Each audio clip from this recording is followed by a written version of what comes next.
This is a brief little video about something that many RV owners are not aware of, and it's especially a concern if you're not living in your RV full-time and you put it in storage.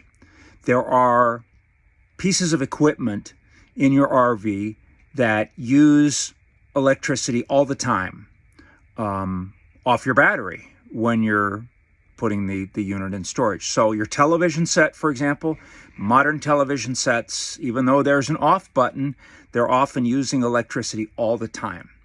And if you put your trailer away in storage and don't address those issues, you may come back to a dead battery. That happened in the past when we were not living full-time in the trailer, and we would put our trailer in storage, and then after a while we'd come back and the batteries were dead. I was like, how did that happen?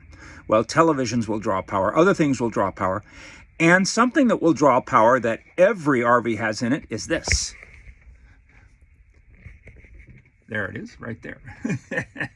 See, it's drawing power. So your little, radio, stereo, whatever you want to call it, it's another one of those things that draws power all the time. Even the little digital clock will draw power off your battery when you're not plugged into shore power.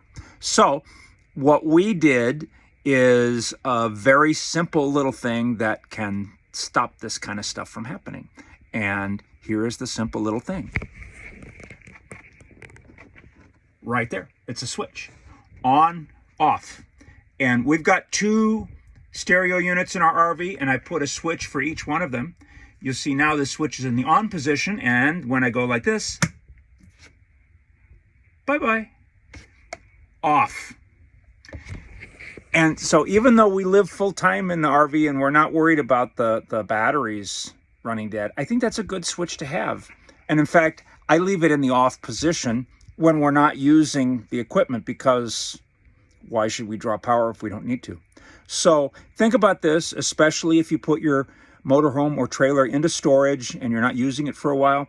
Think about getting a couple of those little switches and just put them in line where the battery power goes into the unit, and that will save you from perhaps putting your unit in storage and then coming back to a dead battery and wondering how that happened.